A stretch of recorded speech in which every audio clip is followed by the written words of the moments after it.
வணக்கம். இன்னைக்கு நம்ம பயிற்சி வகுப்பில் பார்க்க போகிற விஷயம் கிராக். பொதுவாகவே நம்ம கட்டடத்தில் அடிக்கடி பார்க்கக்கூடிய ப்ராப்ளம் என்னன்னு கேட்டிங்கன்னா விரிசல்கள் தான். இந்த விரிசல்கள் என்னென்ன காரணத்தினாலலாம் வருது, அந்த விரிசல்களுடைய வகைகள் என்னென்ன, அந்த வகையை எப்படி நம்ம சைட்டுக்கு போனால் ஐடென்டிஃபை பண்ணுறது, அந்த விரிசல்களுக்கான தீர்வுகள் என்னென்ன, அந்த தீர்வுகளை வழங்கக்கூடிய பில்டிங் டாக்டருடைய ப்ராடக்ட்டுகள் என்னென்ன அப்படிங்கிறத பற்றி டீட்டெயிலாக இன்றைய பயிற்சி வகுப்பில் பார்க்க போகிறோம். இப்போ நம்ம கிராக் வர்றதுக்கான மிக முக்கியமாக இருக்கக்கூடிய 10 காரணங்களை பார்க்க போகிறோம். முதல் விஷயம் என்னன்னு கேட்டிங்கன்னா, நம்ம சைட்டில் பொதுவாக நடக்கக்கூடிய பெரும்பாலான கட்டுமானங்களில் நடக்கக்கூடிய ப்ராப்ளம் என்னன்னு கேட்டிங்கன்னா, கரெக்டாக டீ குடிக்கிற டயத்துக்கு முன்னாடி பார்த்திங்கன்னா ஒரு மூட்டை சிமெண்ட்டை பிரித்து போட்டு மண்ணை கலந்து கலவையை மிக்ஸ் பண்ணி வச்சுட்டு அதுக்கு அடுத்தது டீ எல்லாம் குடிச்சிட்டு சில நேரத்தில் லஞ்ச் டயத்தில் சாப்பிட்ற நேரத்தில் கூட இந்த மாதிரி கலவையெல்லாம் போட்டு வச்சுட்டு சாப்பிட்டு முடிச்சுட்டு சாவகாசமாக திரும்பி தண்ணியை கலந்து அதுக்கு அடுத்தது போய் பிளாஸ்டரிங் ஒர்க்கை ஸ்டார்ட் பண்ணுவாங்க. இதில் என்ன பெரிய தப்பு இருக்குதுன்னு கூட சில பேர் நினைக்கலாம். ஆனால் இதில் இருக்கக்கூடிய மிகப்பெரிய தவறு என்னன்னு கேட்டிங்கன்னா, ஒரு சிமெண்ட்டோடைய இனிஷியல் செட்டிங் டைமுங்கிறது 30 நிமிஷத்தில் தொடங்கிடுது. அதாவது நீங்கள் சிமெண்ட்டு மண் கலந்து அதில் தண்ணி கலந்த 30வது நிமிஷத்துலேருந்தே அந்த சிமெண்ட் பார்த்திங்கன்னா செட்டாக தொடங்கிடும். அப்போ செட்டாக தொடங்கினதுக்கு அடுத்தது அந்த கலவையை போய் ஒரு வாலில் பிளாஸ்டிங் பண்ணிங்கன்னா அதில் நிச்சயம் விரிசல் வரும். அப்போ சிமெண்ட்டு மண் கலந்தக்கூடிய கலவையில் தண்ணி கலந்ததுலேருந்து 30 நிமிடத்திற்குள் அந்த கலவையை நம்ம பயன்படுத்திடணும். எந்த சைட்டில் பயன்படுத்துகிறோமோ அந்த இடத்துல பயன்படுத்திடணும். அப்போ கலவையை பார்த்திங்கன்னா நம்ம ஒரு அரை மணி நேரத்துக்குள்ளே எவ்வளோ கலவையை பூச முடியுமோ, எவ்வளோ கலவையை பயன்படுத்த முடியுமோ அவ்வளோ கலவையில் மட்டுமே தண்ணியை கலந்து அதுக்கு அடுத்தது அதை நம்ம பயன்படுத்தணும். அப்படி இல்லைன்னா விரிசல்கள் வர ஆரம்பிச்சிடும். ரெண்டாவது விஷயம் என்னென்னு கேட்டிங்கன்னா, வாட்டர் சிமெண்ட் ரேஷியோ. அதாவது ஒரு சிமெண்ட் பேக்குக்கு இவ்வளவு தான் தண்ணி கலக்கணும்னு ஒரு ஐஎஸ் கோடு இருக்குது.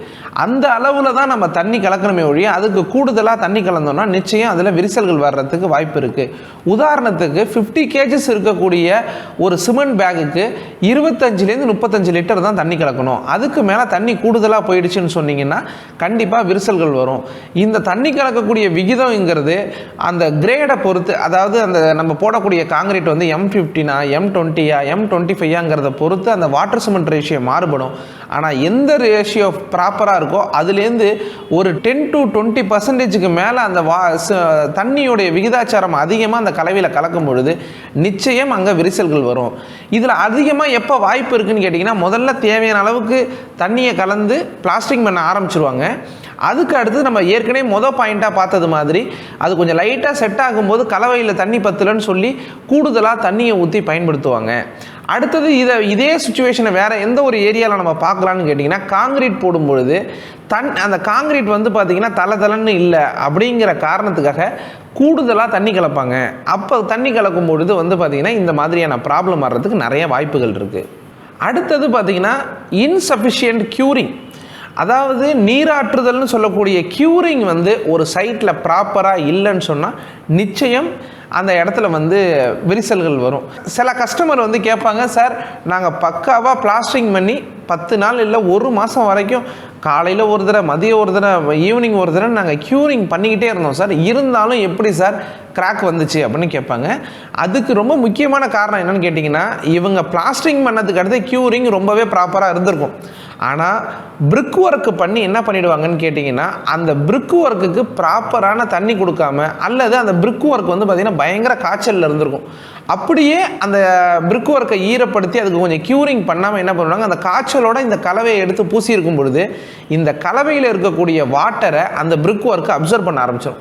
அப்சர்வ் பண்ணதுக்கு அடுத்தது அதில் லைட்டாக விரிசல்கள் ஃபார்ம் ஆக ஆரம்பிச்சிடும். அப்புறமா எப்போ அந்த விரிசல்கள் வெளில தெரிய ஆரம்பிக்குன்னா 1 வாரம் 15 நாள் 20 நாள் கழிச்சு தான் அதோட இம்பேக்ட்டு நமக்கு தெரியும்.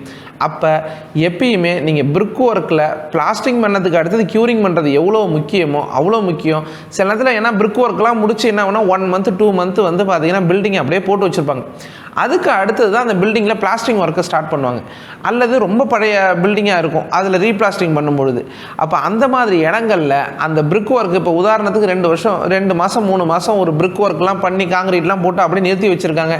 அப்புறமா ரொம்ப ஒரு லாங் ஸ்பேன் கழித்து தான் அந்த பில்டிங்கில் பிளாஸ்டிங் பண்ண ஆரம்பிக்கிறாங்கன்னா அந்த மாதிரி இடங்களில் அந்த பிரிக் ஒர்க்கை வந்து பார்த்திங்கன்னா நல்லா க்யூரிங் பண்ணிவிட்டு பிளாஸ்டிங் பண்ணோன்னா இந்த மாதிரியான பிரச்சனைகளை தவிர்க்கலாம். அதாவது பில்டிங்கில் வந்து பார்த்திங்கன்னா லோடு வந்து நம்ம ஸ்ட்ரக்சரலாக டிசைன் பண்ணும்பொழுது ப்ராப்பராக லோடு எங்கே ஆக்ட் ஆகுது, எந்த இடத்துல வந்து பார்த்திங்கன்னா டெட் லோடு அதிகமாக இருக்கணும், எங்கே கம்மியாக இருக்கணுங்கிறது மாதிரியான விஷயங்கள் இல்லாமல் ஸ்ட்ரக்சரலாக எங்காவது டிசைனில் பிரச்சனை இருந்ததுன்னா கண்டிப்பாக இந்த விரிசல்களை தவிர்க்கவே முடியாது. அடுத்த காரணம் வந்து பார்த்திங்கன்னா செட்டில்மெண்ட். அந்த கட்டடம் வந்து பார்த்திங்கன்னா பூமியில் ஒரு சாயில் பேரிங் கெப்பாசிட்டின்னு சொல்லுவாங்க, அந்த எஸ்பிசின்னு சொல்லுவாங்க. பொருத்தமாக இருக்கக்கூடிய அந்த சாயில் பேரிங் கெப்பாசிட்டிக்கு தகுந்தது மாதிரி ஃபவுண்டேஷன் சரியாக கொடுக்காம அந்த கட்டடத்தை கட்டிட்டாங்கன்னு சொன்னால் அதில் வந்து பார்த்திங்கன்னா நிச்சயம் விரிசல்கள் வர்றதுக்கான வாய்ப்புகள் நிறைய இருக்குது. அடுத்தது வந்து பார்த்திங்கன்னா ஷ்ரிங்கேஜ் கிராக்குன்னு சொல்லக்கூடிய, ஏற்கனவே நம்ம சொன்னது மாதிரி ப்ராப்பராக க்யூரிங் இல்லைனா, அல்லது வெப்பம் அதிகமாக இருக்கக்கூடிய காரணத்தினால், அல்லது இன்றைக்கி இருக்கக்கூடிய சிமெண்ட்டில் நேச்சுரல்ஸ் லைமு ஜிப்சம்லாம் கிடைக்காததுனால ஆர்டிஃபிஷியலாக நிறைய ரா மெட்டீரியல்ஸ் ஆட் பண்ணுறதுனால அதிலேயே கிராக்கை க்ரியேட் பண்ணக்கூடிய இன்க்ரீடியண்ட் வருது. அதே போல் பல்வேறு காரணங்களால் வந்து பார்த்திங்கன்னா பிளாஸ்டிக்கில் ஷ்ரிங்கேஜ் கிராக்குன்னு ஒன்று ஃபார்ம் ஆகும். அதனால மேஜரான அஃபெக்ட் பில்டிங்கில் இல்லைன்னாலும் கூட, அதாவது இன்ஸ்டண்ட்டாக பெருசாக இருக்காது, அது லாங் டேர்முக்கு பார்க்கும்போது அதுவும் பெரிய அஃபெக்டை பில்டிங்க்கு கண்டிப்பாக ஏற்படுத்தும். அடுத்தது வந்து பார்த்திங்கன்னா மரத்தினுடைய வேர்களால் வரக்கூடிய விரிசல்கள். அது என்ன மரத்தினுடைய வேர்கள்னாலன்னு கேட்டிங்கன்னா, இப்போ நிறைய வீட்டில் வந்து பார்த்திங்கன்னா மாடி தோட்டங்கள் அமைச்சிருப்பாங்க. அதில் வந்து பார்த்திங்கன்னா நிறைய நம்ம சின்ன சின்ன பாட்ஸில் வைக்கிறது இல்லாமல் நிறைய வீட்டில் டெரஸ்லேயே வந்து ஒரு சைடில் ஒரு டேங்க் மாதிரி கட்டி டேரெக்டாக டெரஸில் அது ஜாயிண்ட் ஆகிருக்கும். அதில் பெரிய பெரிய மர வகைகள்லாம் வைப்பாங்க, அதனால அஃபெக்ட் ஆக வாய்ப்பு இருக்குது. அது மட்டும் இல்லாமல் பறவையோட எச்சத்தினால வந்து பார்த்திங்கன்னா நிறைய ஆலமரம் அதிகமாக வந்து பார்த்திங்கன்னா பழமையான வீடுகளில் தான் இந்த பிரச்சனை அதிகமாக ஃபேஸ் பண்ணுற மாதிரி இருக்கும். அந்த இடம் புது வீடுகளில் இதே பிரச்சனை வரும். எப்படி வரும்னு கேட்டிங்கன்னா, வீட்டு பக்கத்திலே பெரிய மரங்கள், பழங்காலத்து மரங்கள் நிறையா இருக்கும்போது அதோடைய வேர்கள்னால வந்து பில்டிங் அஃபெக்ட் ஆகி அது மூலயமாவும் விரிசல்கள் வரும். அடுத்தது வந்து பார்த்திங்கன்னா சுவர்களை சரியாக க்ளீன் பண்ணாமல் பிளாஸ்டிங் பண்ணும்போது, அதாவது இப்போ நம்ம புது பில்டிங்காக இருந்தாலும் கூட நான் ஏற்கனவே சொன்னது மாதிரி ஒரு 4-5 மாதம் போட்டு வச்சுட்டு பண்ணும்போது அதில் ஏற்கனவே டஸ்ட் ஏறி இருக்கும், சிமெண்ட் பார்ட்டிகல்ஸ் ஏறி இருக்கும். இந்த மாதிரி விஷயங்கள்லாம் இருக்கும்பொழுது அதை சரியாக க்ளீன் பண்ணாமல் டேரெக்டாக பூசுவாங்க. அப்படி இல்லைன்னா பழைய பில்டிங்காக இருக்கும் அல்லது பழைய வாலாக இருக்கும், அவுட்ரு பிளாஸ்டிங் பண்ணாமல் 1 வருஷம் 2 வருஷம் போட்டு வச்சுருந்த வாலாக இருக்கும். அதில் ப்ராப்பர் க்ளீனிங் பண்ணாமல் டேரெக்டாக பிளாஸ்டிங் பண்ணும்போது வந்து பார்த்திங்கன்னா அந்த இடங்களில் விரிசல்கள் நிச்சயம் வரும்.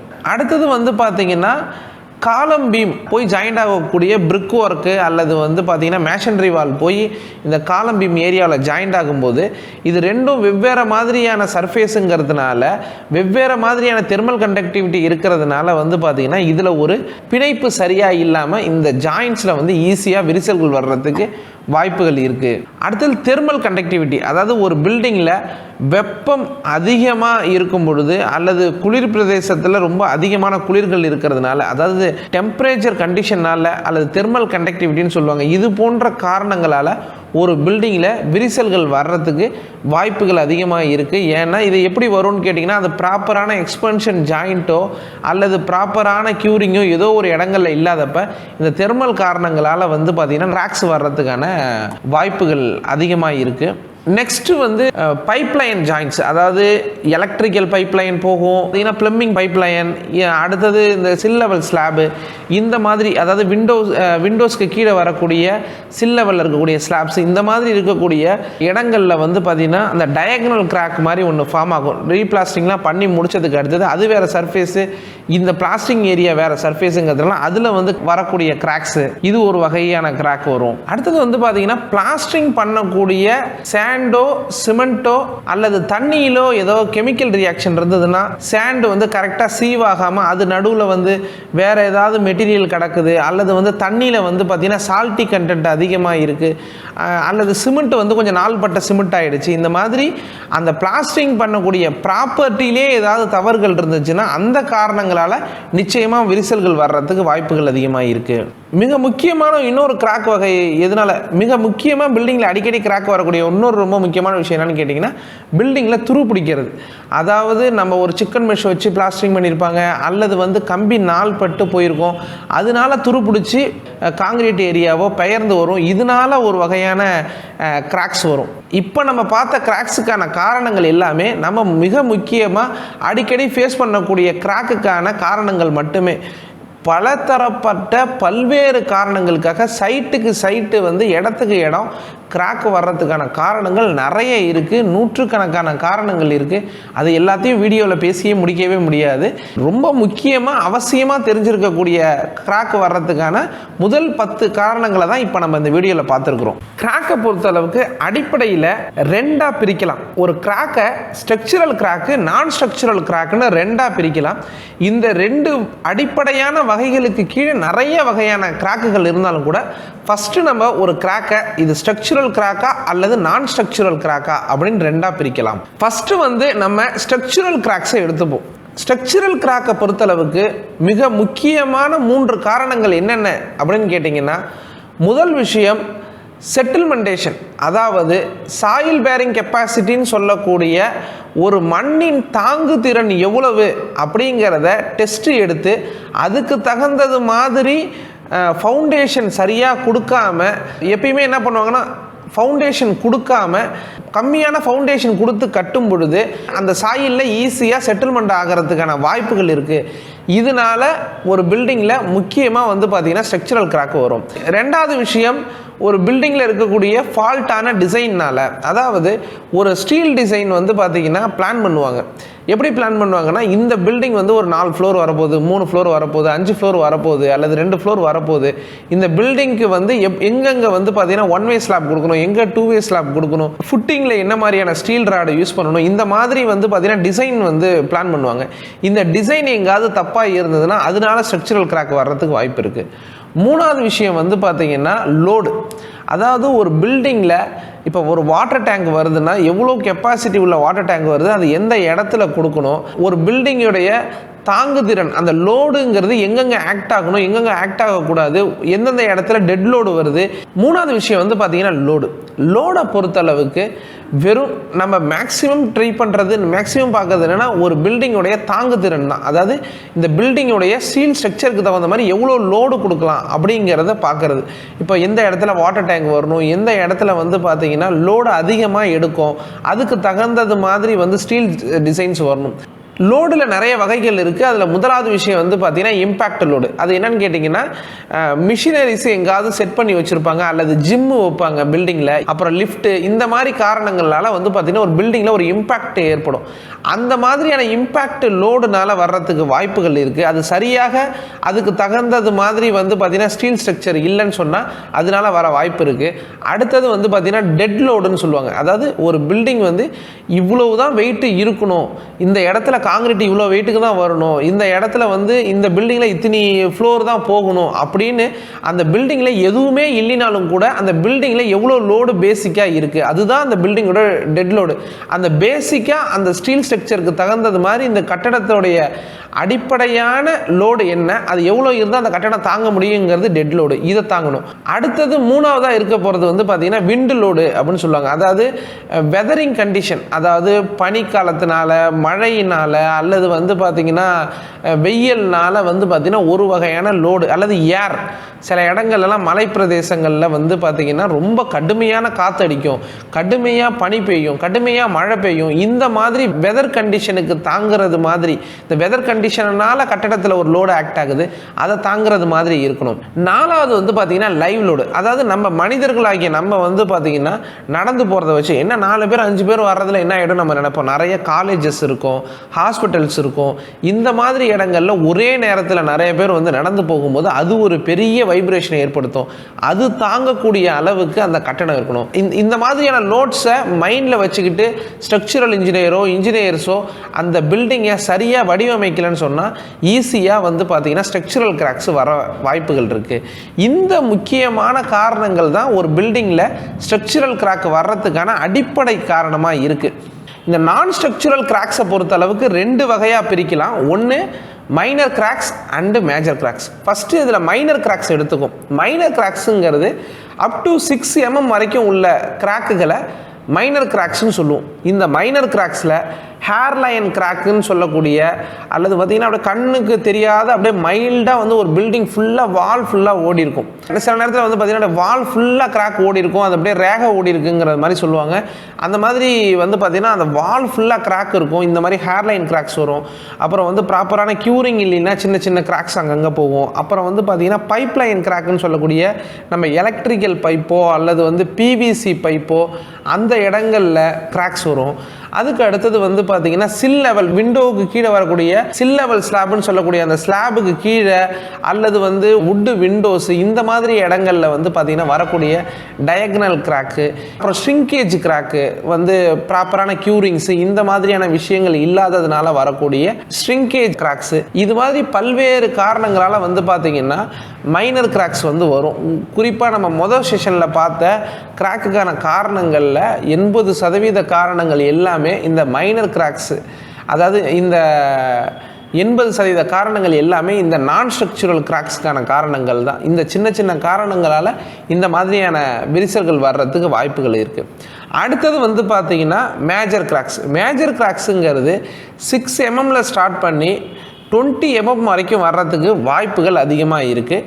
இது ரொம்ப முக்கியமாக எதனால் வருதுன்னு கேட்டிங்கன்னா ஜாயிண்ட்ஸில் வரும். அதாவது காலம் பிரிக் ஒர்க்கு போய் ஜாயிண்ட் ஆகக்கூடிய இடங்கள், எக்ஸ்பென்ஷன் ஜாயிண்ட்டு, இந்த மாதிரி கட்டிடங்களில் அங்கங்கே வழங்கப்படக்கூடிய பல்வேறு ஜாயிண்ட்ஸில் தான் வந்து பார்த்திங்கன்னா இந்த மேஜர் கிராக்ஸு மேஜராக வரும். அடுத்தது வந்து பார்த்திங்கன்னா மேஜர் கிராக்கு. அந்த மேஜர் கிராக்குங்கிறது 6 mmலேருந்து 20 mm வரைக்கும் இருக்கக்கூடிய கிராக்கெல்லாம் வந்து அந்த மேஜர் கிராக்கில் சேர்க்கலாம். இந்த மேஜர் கிராக்கு வர்றதுக்கான முக்கியமான காரணம் என்னென்னா கோல்டு ஜாயிண்ட்ஸ்ன்னு சொல்லக்கூடிய பழைய காங்கிரீட்டில் புது காங்கிரீட் இணைப்புகளில் அடிக்கடி இந்த மேஜர் கிராக்ஸ் வந்து ஏற்படும். இந்த ரெண்டுத்துக்கும் சரியான பிணைப்பு ஏற்படாததுனால இந்த ஒரு விரிசல்கள் வர்றதுக்கு வாய்ப்புகள் அதிகமாக இருக்குது. அடுத்தது டீபாண்டிங், அதாவது வந்து காலம் பிரிக் ஒர்க்கு ஜாயிண்ட் ஆகக்கூடிய இடங்கள், இந்த ஏற்கனவே சொன்னது மாதிரி ஏதாவது ஒரு பைப் லைனில் இந்த மாதிரி பல்வேறு இடங்களில் இந்த இணைப்புகள் சரியாக செய்யப்படாத கட்டுமானங்களில் பல்வேறு இடங்களில் இணைப்புகள் வரும். அந்த இணைப்புகள் சரியாக ஃபிக்ஸ் ஆகலைன்னா அந்த இணைப்புகளில் இந்த மேஜர் கிராக்ஸ் வர்றதுக்கு வாய்ப்புகள் இருக்குது. அடுத்தது வந்து பார்த்திங்கன்னா ஷ்ரிங்கேஜ் அல்லது எக்ஸ்பான்ஷன் கிராக்ஸ். அதாவது இது எதனாலன்னு கேட்டிங்கன்னா ஒரு கட்டிடத்தில் வெயில்கள் அதிகமாக ஏற்படும் போது அல்லது கால மாற்றத்தினால் வந்து பார்த்திங்கன்னா ஒரு கட்டிடம் அடிக்கடி சுருங்கி விரியக்கூடிய தன்மைகள் கொண்டது. அந்த சுருங்கி அந்த கட்டிடம் விரியும் பொழுது அதில் விரிசல்கள் வர்றதுக்கு வாய்ப்புகள் இருக்குது. இந்த விரிசல்கள் ஒரு மேஜர் கிராக்காக மேக்ஸிமம் மாறும். இப்போ நம்ம கிராக் வர்றதுக்கான காரணங்களும் அதோடைய வகைகளை பற்றி பார்த்தோம். ஒரு சைட்டில் போய் இந்த கிராக்கை எப்படி ஐடென்டிஃபை பண்ணுறது, ஒரு சைட்டுக்கு போய் இது மேஜர் கிராக்கா, மைனர் கிராக்கா, அல்லது வந்து ஸ்ட்ரக்சுரல் கிராக்கா, நான் ஸ்ட்ரக்சுரல் கிராக்கா, ஒரு சைட்டுக்கு போனால் கிராக்கை எப்படிலாம் நம்ம பார்க்கணும் அப்படிங்கிறத பற்றி நம்ம இப்போ பார்ப்போம். இந்த கிராக்கு ஐடென்டிஃபிகேஷனை பற்றி விரிவாக இப்போ பார்ப்போம். முதல் செய்தி, அந்த கிராக்கு எந்த லொக்கேஷனில் இருக்குது, அதாவது விண்டோவுக்கு கீழே வரக்கூடிய டயகனல் கிராக்காக இருக்கா, அல்லது வந்து காலம் பீம் இணையக்கூடிய இணைப்புகளில் இருக்கா, அல்லது ரூஃபில் இருக்கா, அல்லது பிரிக் ஒர்க்கில் இருக்கா, எந்த இடத்துல இருக்குங்கிறத முதல்ல பார்க்கணும். அடுத்தது வந்து அந்த கிராக்கோடைய ஷேப் எப்படி இருக்குது அப்படிங்கிறத பார்க்கணும். ஷேப்பு ஏன் பார்க்குறோம், ஏற்கனவே நம்ம சொன்னது மாதிரி இது வந்து ஹரிசாண்டலாகவே இருக்குது கிராக்கு ஃபுல்லாகவே அப்படின்னா மேக்ஸிமம் அது வந்து ஸ்ட்ரக்சுரல் கிராக்காக இருக்க தான் வாய்ப்பு இருக்குதுன்னு சொன்னோம். அப்போ அந்த கிராக்கோட ஷேப்பு எப்படி இருக்குது, அல்லது வந்து ஏற்கனவே சொன்னது மாதிரி அந்த ஒரு ரேகை மாதிரி வந்து போயிருக்கிறது மாதிரி போயிட்டுருக்கா அப்படின்னு தெரிஞ்சால் ஆஹா இது ஒரு சும்மா ஒரு ஹேர்லைன் கிராக்கு தானே, ஒரு ஷ்ரிங்கேஜ் கிராக்கு தானே ஐடென்டிஃபை பண்ணிக்கலாம். அப்போ கிராக்கோடைய ஷேப் எப்படி இருக்குங்கிறத நம்ம பார்க்கணும். மூணாவது வந்து பார்த்திங்கன்னா கிராக்கோடைய டெப்த்து, அதாவது அந்த கிராக்கு வெறும் பிளாஸ்டரிங்கோடைய மேல் லேயரில் மட்டுமே இருக்கும். பிளாஸ்டரிங் வந்து பார்த்திங்கன்னா 1 inch திக்னஸ்க்கு உதாரணத்துக்கு 25 to 30 mm வரைக்கும் பிளாஸ்டரிங் பண்ணியிருக்காங்கன்னா அந்த கிராக்கே வந்து பார்த்திங்கன்னா 2-3 mmக்கு தான் இருக்கும். அதுக்கடுத்து அந்த பிளாஸ்டரிங் உள்ளே கூட அந்த கிராக் போயிருக்காது. அந்த மாதிரி இருக்கா. சில இடங்களில் பிளாஸ்டரிங்கையும் தாண்டி பிரிக் ஒர்க்கு போயிருக்கும். ஒரு வாலோடைய ஒரு 9 inches வாலில் வந்து பார்த்திங்கன்னா வெளிப்பக்கம் வந்து பார்த்திங்கன்னா ஒரு கிராக் இருக்குன்னா அந்த அதே கிராக்கு அதே இடத்துல அதே ஷேப்பில் இன்னர்லேயும் பார்த்திங்கன்னா இன்டர்னல் வால்லையும் வந்து அதே இடத்துல இருக்கும், அந்த மாதிரி இருக்கா அப்படின்னு அதோட டெப்த்தை பார்க்கணும். அதே மாதிரி மேலே டெரஸில் ஒரு ஸ்க்ரீடிங் பண்ணியிருக்கோம், அந்த ஸ்க்ரீடிங்கில் ஒரு கிராக் இருக்குன்னா அதே இடத்துல அதே ஷேப்பில் கீழே ரூஃப்லேயும் போயிருக்கா, சீலிங் பிளாஸ்டிங்லேயும் அதே கிராக் போயிருக்கா, அது மாதிரி அந்த கிராக்கோடைய டெப்த்து எப்படி இருக்குன்னு பார்க்கணும். ஏன் பார்க்கணுன்னு கேட்டிங்கன்னா, மேக்ஸிமம் ஒரு பிளாஸ்டிங் அளவில் மட்டும் இருக்குன்னா மேக்ஸிமம் 90% 95% அது வந்து நான் ஸ்ட்ரக்சுரல் கிராக்காக மட்டும்தான் இருக்கும். ஸ்ட்ரக்சுரல் கிராக்குனா 95% 98% வந்து பார்த்திங்கன்னா அது வந்து வாலையும் கிராஸ் ஆகி அந்தாண்ட பக்கம் போயிருக்கும் அல்லது பிரிக் ஒர்க் வரைக்கும் போயிருக்கும். அப்படின்னாலே அது ஒரு மேஜர் கிராக் ஆர் ஸ்ட்ரக்சுரல் கிராக்காக தான் இருக்கிறதுக்கு வாய்ப்புகள் இருக்குது. அதனால அந்த டெப்த்தை பார்க்க வேண்டியது ரொம்ப ரொம்ப அவசியமான விஷயம். அடுத்தது, கிராக் வந்து எப்போ வந்துச்சு அல்லது எப்போ அதை வாடிக்கையாளர் வந்து நோட்டீஸ் பண்ணாங்கங்கிறது பார்க்கறது ரொம்ப முக்கியமான விஷயம். ஏன்னா இப்போ ஒரு கட்டடம் கட்டி உடனே வந்துடுச்சா, இப்போ ஒரு பில்டிங் பண்ணியிருப்பாங்க, பில்டிங் பண்ணி 2 மாதம் தாங்க அது குடி போய் கிராக் வந்துருக்கும்பாங்க. அல்லது வந்து பார்த்திங்கன்னா, சார் இந்த கிராக் வந்து எங்கள் வீட்டில் வந்து 4-5 வருஷம் ஆகுது அப்படிம்பாங்க. அப்போ அந்த கிராக்கை அந்த கஸ்டமர் எப்போ நோட்டீஸ் பண்ணாங்க அல்லது அந்த பில்டிங்கில் எப்போ அந்த கிராக் வந்துச்சு அப்படிங்கிறத நம்ம தெரிஞ்சுக்கணும். ஏன் தெரிஞ்சுக்கணும் அப்படின்னு பார்த்தீங்கன்னா, கிராக்கில் ஏற்கனவே நிறைய டைப்ஸ் எல்லாம் பார்த்தோம். ஆனால் அந்த கிராக்கில் 2 ஸ்டேஜஸ் இருக்குது. ஃபஸ்ட்டு ஸ்டேஜ் வந்து பார்த்திங்கன்னா டெவலப்பிங் ஸ்டேஜ், இன்னொரு ஸ்டேஜ் வந்து பார்த்திங்கன்னா டெவலப்டு ஸ்டேஜ். இது ரொம்ப முக்கியமான ஏரியா. நம்ம வந்து கிராக்கை ஐடென்டிஃபிகேஷனுக்காக சைட்டில் போயிருக்கும் பொழுது இந்த 2 ஏரியா நம்ம முன்னாடி வந்து நிற்கணும். இந்த கிராக்கு டெவலப்டு ஸ்டேஜில் இருக்கா அல்லது டெவலப்பிங் ஸ்டேஜில் இருக்கான்னு கண்டுபிடிக்க வேண்டியது ரொம்ப ரொம்ப அவசியமான விஷயம். ஏன்னு கேட்டிங்கன்னா, ஒரு கிராக்கை அது என்ன டெவலப்டு ஸ்டேஜ் அது டெவலப்பிங் ஸ்டேஜ்னு கேட்டிங்கன்னா, டெவலப்டு ஸ்டேஜ்னா ஒரு கிராக் வந்து அது முழுமையாக நிறைவடைஞ்சு அவ்வளோதான் கிராக்கு. சார் இந்த கிராக் வந்துச்சு சார், 3 இயர்ஸாக அப்படியே தான் இருக்குது, ட்ரீட் பண்ணுங்கம்பாங்க. அது ரொம்ப ஈஸி.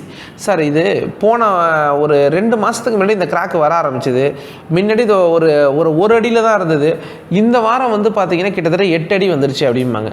இல்லாட்டி முன்னாடி ரொம்ப சின்னதாக இருந்தது சார், ஒரு 3 மாதத்துக்கு முன்னாடி, ஒரு 4 மாதம் நாங்கள் டூர் போயிட்டு அல்லது வெளியூர் வேலைக்காக போயிட்டு தான் இப்போ வந்து பார்க்குறேன் ரொம்ப பெருசாகிடுச்சும்பாங்க. இதெல்லாம் வந்து பார்த்திங்கன்னா டெவலப்பிங் ஸ்டேஜில் இருக்கக்கூடிய, அதாவது இப்பயும் கிராக்கு கொஞ்சம் கொஞ்சமாக பெருசாகிட்டே டெவலப் ஆகிட்டே இருக்கக்கூடிய ஸ்டேஜில் இருக்குன்னு அர்த்தம்.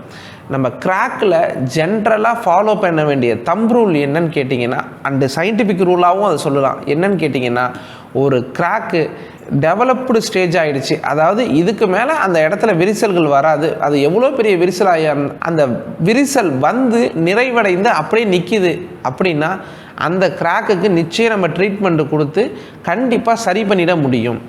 ஆனால் டெவலப்பிங் ஸ்டேஜில் அந்த கிராக்கு நாளுக்கு நாள் அதிகமாகிட்டே இருக்குன்னா அந்த கிராக்கில் நம்ம கையே வைக்கக்கூடாது. அது என்னைக்கு டெவலப் ஆகி நிற்கிதோ அன்னைக்கு தான் கை வைக்கணும், அப்போ தான் கை வைக்கணும். அப்படி இல்லைன்னா நீங்கள் அதை சரி பண்ணாலும் அந்த ட்ரீட்மெண்ட்டு பர்மனெண்ட் ட்ரீட்மெண்ட்டாக இருக்காது, பர்மனெண்ட் சொல்யூஷனாக இருக்காது. இப்போ உங்களுக்கு ஒரு கேள்வி வரும், சரி சார் நம்ம ஒரு வீட்டுக்கு போய் கிராக்கை பார்க்க போகிறோம், அங்கே பார்க்க போகும்போது இந்த கிராக்கு டெவலப்பிங் கிராக்கா அல்லது டெவலப்டு கிராக்கான்னு எப்படி சொல்கிறது? சில நேரத்தில் கஸ்டமருக்கே தெரியாது. சார் இந்த கிராக் வந்து ரொம்ப நாளாக ஆகிட்டுன்னு சொல்லுவாங்க, அல்லது இந்த கிராக் வந்து அப்படியே தான் இருக்குதுன்னு சொல்லுவாங்க, ஆனால் அந்த கிராக் மைல்டாக பெருசாகிட்டே இருக்கும். இதை எப்படி நாங்கள் ஐடென்டிஃபை பண்ணுறது? கஸ்டமர் சொல்கிறத வச்சு நாங்கள் ஐடென்டிஃபை பண்ணால் தப்பாகிடுமே அப்படின்னு கூட நீங்கள் கேட்கலாம். இந்த ஒரு கிராக் வந்து டெவலப்பிங் ஸ்டேஜில் இருக்காங்கிறத ஐடென்டிஃபை பண்ணுறதுக்கான முக்கியமான மெத்தட்ஸை பார்ப்போம். ஃபஸ்ட்டு விஷயம் வந்து பார்த்திங்கன்னா, ஒரு கிராக்கோடைய ஃபுல் லென்த்தை பாருங்கள். எந்த இடத்துல ஸ்டார்ட் ஆகி எந்த இடத்துல முடியுதுன்னு பாருங்கள். அது மைல்டாக தெரிஞ்சால் கூட அந்த எட்ஜை கரெக்டு எட்ஜில் அந்த பெயிண்ட் அடிச்சிருக்கக்கூடிய செவுர்லேருந்து நல்லா தெரிகிற கலராக, உதாரணத்துக்கு ஒரு ஒயிட்டு கலர்னால் நல்ல டார்க் கலரில் வந்து சாக் பீஸால் மார்க் பண்ணுங்கள். 2 எண்டுலேயும் கிராக்குக்கு நல்ல கண்ணுக்கு நமக்கு தெரிகிறது மாதிரி 2 எண்டுலேயும், கிராக்கோட 2 எண்டுலேயும் ஒரு கோடு போட்டு மார்க் பண்ணி வைக்கலாம். அதை வச்சுட்டு அதுக்கு அடுத்து 2-3 மந்த் கழித்து அந்த சாக் பீஸ் கோடு போட்டிருக்கோம் இல்லையா, அந்த மார்க் பண்ணி வச்சுருக்கோம் இல்லையா, அந்த லெவலுக்குள்ளே தான் அந்த கிராக்கு இருக்கா அல்லது அந்த கிராக்கு எக்ஸ்டன் ஆகிருக்கா அப்படின்னு பார்த்து நம்ம ஐடென்டிஃபை பண்ணலாம். அடுத்தது வந்து பார்த்திங்கன்னா, அந்த சில இடங்களில் வந்து பார்த்திங்கன்னா கிராக் அப்படியே இருக்கும், அந்த டெப்த்து வந்து பார்த்திங்கன்னா அதிகமாகும். சில இடங்களில் பார்த்தீங்கன்னா கிராக்கு அதே லெவல்லே இருக்கும், அதோட டெப்த்தும் அதோட ஒயடும் மட்டும் அதிகமாகும். அந்த மாதிரி இடங்களில் என்ன பண்ணலான்னு கேட்டிங்கன்னா, அந்த கிராக்கு உள்ளே வந்து டூத் பிக்கையோ அல்லது வார்கோல்னு சொல்லக்கூடிய வீட்டில் இருக்கக்கூடிய அந்த குச்சியையோ ஸ்டிக்கையோ உடச்சி அந்த கிராக்கு உள்ளே வந்து பார்த்தீங்கன்னா நீங்கள் இன்செர்ட் பண்ணி வைக்கலாம். அந்த கிராக்கு உள்ளே எந்த அளவுக்கு எந்த ஸ்டிக்கு போகுமோ அந்த டெப்த்துக்கு வந்து பார்த்திங்கன்னா ஒரு ஸ்டிக்கை உள்ளே நல்லா டைட்டாக இன்செர்ட் பண்ணி வச்சுருங்க. இன்செர்ட் பண்ணி வச்சதுக்கு அடுத்தது யாருமே அதை டச் பண்ணாமல் இருந்தாங்கன்னா ஒரு 2-3 மந்த்து கழித்து அதை அப்சர்வ் பண்ணும்போது இன்கேஸ் அந்த கிராக் வந்து கொஞ்சம் பெருசாக இருந்ததுன்னா அந்த ஸ்டிக்ஸ்லாம் வந்து கீழே விட ஆரம்பிச்சிடும். அதை வச்சு அந்த வந்து பார்த்திங்கன்னா டெவலப்பிங் ஸ்டேஜில் இருக்குது அப்படின்னு நம்ம ஐடென்டிஃபை பண்ணலாம். சில நேரங்களில் வந்து பார்த்திங்கன்னா அந்த ஸ்டிக்கு கீழே விடாது, ஆனால் டைட்டாக வச்சுருந்த அந்த ஸ்டிக்கு வந்து பார்த்திங்கன்னா கொஞ்சம் லூஸாக ஆட ஆரம்பிக்கும். அப்படின்னா கொஞ்சம் டெவலப்பிங் இருக்குங்கிறதையும் நம்ம ஐடென்டிஃபை பண்ணிக்கலாம். அடுத்தது வந்து பார்த்திங்கன்னா செலப்பன் டேப் அல்லது வந்து பேப்பர்ஸ், இதை வந்து நீங்கள் வந்து அதில் வந்து ஒட்டி வைக்கிறது. இதில் ஒட்டி வைக்கும்போது அந்த கிராக்ஸ் வந்து கொஞ்சம் மூமெண்ட் ஆகுது அல்லது கொஞ்சம் எக்ஸ்பேண்ட் ஆகுதுன்னா இந்த ஒரு பக்கம் வந்து பார்த்திங்கன்னா அந்த டேப் வந்து பிச்சுக்கும் அல்லது வந்து பேப்பர்ஸ் வந்து பிச்சுட்டு வர ஆரம்பிக்கும். அதை வச்சும் இந்த கிராக் வந்து டெவலப்பிங் ஆகுது அப்படிங்கிறத முடிவு பண்ணலாம். அடுத்த லெவல் வந்து பார்த்திங்கன்னா கிராக்கு கொஞ்சம் பெருசாக இருக்குது, கொஞ்சம் மேஜராகவே தெரியுது, இது வந்து கொஞ்சம் வேகமாக மூவ் ஆகிற மாதிரி ஒரு பயம் இருக்குது அப்படின்னா நீங்கள் பிளட் டெஸ்ட்டுக்கு பயன்படுத்தக்கூடிய கிளாஸ் ஸ்லைடை எடுத்து அந்த கிராக்கில் வந்து பார்த்திங்கன்னா வீடியோவில் பார்க்குறது மாதிரி ஒட்டி வைக்கலாம். அப்படி ஒட்டி வச்சதுக்கு அடுத்தது ஒரு 6 மந்த்து 7 மந்த்து கழித்து அது எந்த அளவுக்கு மொமெண்ட் ஆகியிருக்கா அல்லது டெப்த் அதிகமாகிருக்கா அல்லது அந்த கிளாஸ் லைட்ஸ் வந்து பார்த்திங்கன்னா பீல் ஆஃப் ஆகி கீழே விழுந்துடுதாங்கிறதையும் பார்க்கலாம். சில நேரங்களில் வந்து பார்த்திங்கன்னா அந்த கிளாஸ் லைட்ஸ் வந்து நல்லா ஒட்டியிருக்கும் போது அந்த கிளாஸ்லேயே வந்து பார்த்திங்கன்னா கிராக் வந்து அது வந்து பிரேக் ஆக ஆரம்பிக்கிறதுக்கு வாய்ப்புகள் இருக்குது. இந்த மாதிரியான மெத்தட்ஸ் எல்லாம் பயன்படுத்தி அந்த ஒரு கிராக் வந்து டெவலப்பிங் ஸ்டேஜில் இருக்கா அல்லது டெவலப்டு ஸ்டேஜில் இருக்கான்னு நீங்கள் ஐடென்டிஃபை பண்ணிக்கலாம். இதை ஐடென்டிஃபை பண்ணிட்டு தான் நீங்கள் வந்து கிராக் ஃபில்லிங் ஒர்க்கை எப்பயுமே ஸ்டார்ட் பண்ணணும். சில வீட்டில் வந்து பார்த்திங்கன்னா நம்ம பார்த்தாலே தெரியும் அதில் வந்து எந்த வித இதுவும் இருக்குது, கிராக் வந்திருக்கும் அப்படியே நின்றுருக்கும், ஹேர்லைன் கிராக்ஸாக இருக்கும், நம்ம ஏற்கனவே பார்த்தது மாதிரி ஒரு மைனர் கிராக்ஸாக இருக்கும் அல்லது வந்து கொஞ்சம் பெருசாக மேஜர் கிராக்ஸாக இருக்கும். இந்த மாதிரி இடத்துல நீங்கள் கன்ஃபியூஷன் ஆகவே தேவையில்லை. ஆனால் கிராக்ஸ் வந்து டெவலப்பிங் ஆகுது, உங்களுக்கு பார்த்தாலே வந்து பார்த்திங்கன்னா ரொம்ப ஒரு ஹரிசாண்டலாக இருக்குது அல்லது வந்து வீட்டுடைய இன்டீரியர் எக்ஸ்டீரியர் 2 ஏரியாவிலையும் ஒரே ஷேப்பில் ஒரே சைஸுக்கு டெப்த்தாக போகுது, இந்த மாதிரி இடங்களில் கொஞ்சம் டவுட்டடாக இருக்குது, இது கொஞ்சம் மேஜர் கிராக்காக இருக்கும் போல் அப்படின்னு ஒரு பயமாக இருக்குது. இல்லாட்டி கஸ்டமர் வந்து சார் ஷார்ட் டைமில் முன்னெல்லாம் எங்கள் வீட்டில் கிராக்கே இல்லை சார், இப்போ சரசரன்னு கிராக் வருது அப்படிங்கிறாங்கன்னா கொஞ்சம் நீங்கள் இந்த மாதிரி டெஸ்ட் எடுத்துகிட்டு பண்ணுறது நல்லது. அதே போல் வந்து கிராக்கை வந்து பார்த்திங்கன்னா ஃபில் பண்ணும் பொழுது எப்பயுமே வந்து பார்த்திங்கன்னா ரைன் சீசனில் தான் வந்து இந்த மாதிரி டெவலப்பிங் ஸ்டேஜ் வந்து அதிகமாக இருக்கும். அதனால் நீங்கள் வந்து கிராக் ஃபில்லிங் ஒர்க்குக்காக அல்லது கிராக் வந்து வந்திருக்குன்னு ஏதாவது ஒரு ஐடென்டிஃபிகேஷன் பண்ணுறதுக்கு சைட் சர்வே போகிறீங்கன்னா அந்த இடங்களில் மழை நேரங்களில் மேக்ஸிமம் கிராக் ஃபில்லிங் பண்ணுறதை தவிர்த்துக்கிறது நல்லது. சின்ன சின்ன மைனர் ஒர்க்ஸாக இருந்தால் பாருங்கள், கொஞ்சம் மேஜர் ஒர்க்ஸாக இருந்ததுன்னா ரைன் சீசன் முடிஞ்சு ஜனவரி பிப்ரவரி முடிஞ்சு அதுக்கு அடுத்தது அந்த நல்ல ஒரு டைமிங் விட்டு பார்த்துக்கும்போது தான் நமக்கு வந்து அதில் ஏதாவது டிஃப்ரென்ஷியேட் ஆனதுன்னா நமக்கு ஐடென்டிஃபை ஆகும். அதனால எப்பயுமே இந்த மாதிரி சம்மர் சீசனில் வந்து கிராக் ஃபில்லிங் ஒர்க் பண்ணுறது ரொம்பவே நல்லது. சப்போஸ் டெவலப்பிங் ஸ்டேஜில் ஆகிற பில்டிங் மேக்ஸிமம் வந்து பார்த்திங்கன்னா ரைனிங் சீசனில் தான் இருக்கும். இது வரைக்கும் விரிசல்களுக்கான காரணங்கள் அதுக்கான வகைகளை பார்த்தோம். இப்போ கிராக்குக்கான தீர்வுகளை பார்க்க போகிறோம். இந்த கிராக்குக்கான தீர்வுகளை பொறுத்த வரைக்கும் 2 வகையாக தீர்வுகளை கொடுக்கலாம். இந்த விரிசல்களுக்கான தீர்வுகள்னு பார்க்கும் பொழுது 2 வகையான தீர்வுகளை வழங்கலாம். அதில் முதல் விஷயம் வந்து பார்த்திங்கன்னா கட்டுமானம் கட்டிக்கிட்டே இருக்கும்போது புது ஒரு நியூ கன்ஸ்ட்ரக்ஷன் ஒரு பில்டிங் வந்து பார்த்திங்கன்னா பண்ணிக்கிட்டு இருக்கும் பொழுதே வந்து அதுக்கு வந்து ஃப்யூச்சரில் கிராக் வராமல் இருக்கிறதுக்கான தீர்வுகளை நம்மளால் வழங்க முடியும். அதுக்கு அடுத்தது ஒரு கட்டுமானம் கட்டி முடித்ததுக்கு அடுத்தது அதில் வரக்கூடிய விரிசல்களுக்கான தீர்வுகளையும் நம்ம வழங்க முடியும். இப்போ இது 2த்தை பற்றியும் விரிவாக பார்ப்போம். அதில் முதலாவதாக நம்ம எடுத்துக்க போகிறது வந்து பார்த்திங்கன்னா ஒரு புதிய கட்டுமானம் கட்டிக்கிட்டு இருக்கும்போது எதிர்காலத்தில் விரிசல்கள் வராமல் இருக்கிறதுக்கு என்னென்ன வகையான தீர்வுகள் இருக்குது, அந்த தீர்வுகளுக்கு பில்டிங் டாக்டர் என்னென்ன மாதிரியான பொருட்களை வழங்குது அப்படிங்கிறத பார்ப்போம். ஃபஸ்ட்டு வந்து பார்த்திங்கன்னா காலம் பிரிக் ஒர்க்கு ஜாயின்ஸில் தான் வந்து இந்த கிராக்ஸ் அதிகமாக வருதுன்னு பார்த்தோம். இந்த மாதிரியான இணைப்புகளில் நம்ம பில்டிங் டாக்டர் கிராக் ஸ்டாப் ஃபைபர்ஸை பயன்படுத்தலாம். முதலாவது வந்து பார்த்திங்கன்னா காலம் பிரிக் ஒர்க் ஜாயிண்ட் ஆகக்கூடிய இணைப்புகளில் வந்து பெரும்பாலும் கிராக்ஸ் வரும். இந்த மாதிரியான இணைப்புகளில் அல்லது வந்து பார்த்திங்கன்னா பைப்லைன் ஜாயின்ஸு, ஏற்கனவே சொன்ன மாதிரி ப்ளம்பிங் பைப்லைன் ஜாயின்ஸு, இந்த மாதிரி பல்வேறு இணைப்புகள் இருக்குது. இந்த மாதிரியான இணைப்புகளில் வந்து பார்த்திங்கன்னா நம்ம வந்து மெஷ்ஷு, நம்ம கிராக் ஸ்டாப் ஃபைபர் மெஷ்ஷை வந்து அந்த இடங்களில் இணைப்புகளில் வச்சு அந்த விரிசல்கள் வர்றதை, எதிர்காலத்தில் வர்றதை தடுக்க முடியும். அடுத்தது வந்து பார்த்திங்கன்னா பிளாஸ்டிங்கில் வரக்கூடிய ஹேர்லைன் கிராக்ஸ் அல்லது ஸ்க்ரீடிங் பண்ணியிருப்போம். அந்த ஸ்க்ரீடிங்கில் அடிக்கடி ஹேர்லைன் கிராக்ஸ் வரும். அந்த மாதிரி இடங்களுக்கு வந்து நம்ம building doctor crack stop fibres இருக்குது. அதை நீங்கள் பிளாஸ்டிங் பண்ணும்போதே ஆட் பண்ணி பிளாஸ்டிங் பண்ணும்போது நிச்சயம் விரிசல்கள் வரக்கூடியதை தடுக்கிறதுக்கு வாய்ப்புகள் இருக்குது. அடுத்தது நம்ம பில்டிங் டாக்டர் பிளாஸ்டர் பவர், அதை நீங்கள் ஆட் பண்ணி பிளாஸ்டிங் பண்ணலாம். அதுக்கு அடுத்தது வந்து பார்த்திங்கன்னா நம்ம பில்டிங் டாக்டரில் இருக்கக்கூடிய பாண்டிங் ஏஜென்ட்ஸ், ஒன்று வந்து building doctor concrete bond and building doctor plaster bond SBR, இந்த 2 ப்ராடக்ட். இதை வந்து பார்த்திங்கன்னா புதிய பழைய காங்கிரீட் இணைப்புகளில் வந்து பார்த்திங்கன்னா பழைய காங்கிரீட் இருக்கும், அதில் புதிய காங்கிரீட்டை இணைச்சி ஒரு எக்ஸ்டென்ஷன், ஒரு பில்டிங் எக்ஸ்டென்ஷன் வேலைகளை பார்த்துருப்போம், அல்லது வந்து ஒரு விரிவாக்க பணிகள் இருக்கும். அந்த மாதிரி இடங்களில் வந்து பார்த்திங்கன்னா ஈஸியாக விரிசல்கள் வரும். இந்த பாண்டிங் ஏஜென்ட்ஸை அப்ளை பண்ணும் பொழுது வந்து பார்த்திங்கன்னா நம்மளால் அந்த கிராக்கை கண்ட்ரோல் பண்ண முடியும். அடுத்தது வந்து ஒரு கட்டிடத்தில் வந்து விரிசல்கள் வந்துடுச்சுன்னா அந்த விரிசல்களுக்கு பில்டிங் டாக்டர் தரக்கூடிய தீர்வுகள் என்னென்ன அப்படிங்கிறத பற்றி பார்ப்போம். முதல்ல வந்து பார்த்திங்கன்னா பில்டிங் டாக்டர் கிராக் ஸ்டாப், இது வந்து ஹேர்லைன் கிராக்குன்னு சொல்லக்கூடிய ஒரு 5 mm அல்லது 6 mm வரைக்கும் இருக்கக்கூடிய கிராக்குகளுக்கான தீர்வு. ஒரு 6லேருந்து ஒரு 15 mm வரைக்கும் இருக்கக்கூடிய விரிசல்களை சரி செய்யறதுக்கு நம்ம building doctor crack stop XP. அடுத்தது 6லேருந்து ஒரு 25 mm வரைக்கும் இருக்கக்கூடிய விரிசல்களை சரி செய்யறதுக்கு building doctor crack stop X.